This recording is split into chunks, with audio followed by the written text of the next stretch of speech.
On a clear day, look up and you might see trails of what looks like smoke cutting through the blue. And with all the planes around here, most of us see them and just think they're chemtrails from jets. But pull up to almost any major intersection and signs will say they are something else, something perhaps insidious. Is there any truth to this conspiracy theory? Find out straight ahead on 9 on Your Side at 10. Well, here back at home, Arizona winters are famous for mild temperatures, sunny skies, but what if those skies are holding something dangerous right over our heads? One group of activists is trying to stop what they believe may be a sophisticated governmental plot to control the weather, or worse. Not on Your Side's Aaron Brackett has the truth about contrails in this Not on Your Side Extra. Shortage of breath, trouble sleeping, earaches. No, this is not an ad describing side effects of a prescription drug, but what one group claims the government is doing to you. Ever since the mid-1990s, conspiracy theorists have devoted their lives to the idea of chemtrails. This theory claims the government is purposefully adding chemicals to airplane exhaust to control the weather, or even worse, the population. There certainly is no shortage of internet buzz about the topic. A simple search will yield thousands of websites, videos, and lectures on the topic from chemtrail enthusiasts, most of which do not cite an educational background or even personal contact information. None of these that you see here are clouds.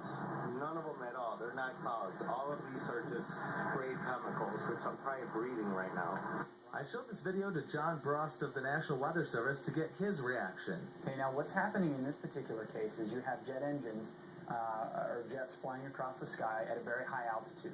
And at those high altitudes, you have very cold and typically very dry air.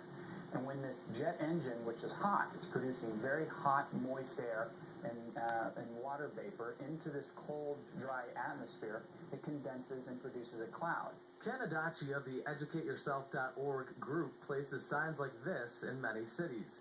He says there's more coming out of airplanes than simple exhaust. What do you think they're trying to do from this? I think it's a operation to compromise and cripple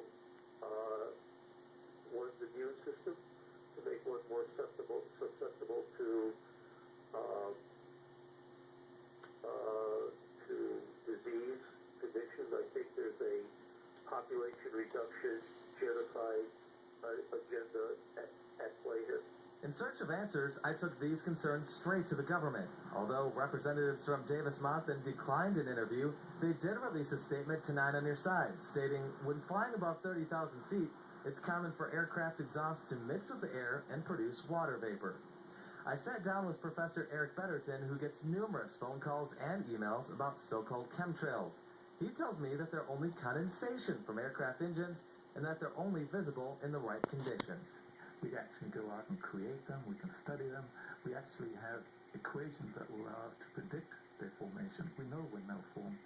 The U.S. Air Force studies them and predicts their formation because it becomes a military issue. If you can see a contrail, you know where the airplane is, so they've got to try to avoid those conditions or at least predict them. Another theory involves governmental control of weather through cloud seeding. What about the federally funded National Weather Service? The National Weather Service does not use cloud seeding. It's not. We're a forecasting agency. We look at the atmospheric patterns and try and predict what's going to happen. We do not in any way participate in cloud seeding. So you guys do not control the weather? Negative. We do not control the weather.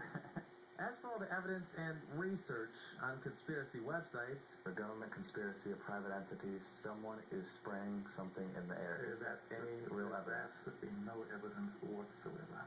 Aaron Brackett, KGUN 9 on Your Side. And by the way, Not on Your Side attempted to contact about a dozen writers of online conspiracy theories, but many of the calls and emails went unreturned. Of course, the folks we did talk to, there wasn't a reason given as to why this theory suddenly popped up in the mid-1990s. Stay with us. We will be right back with the weather.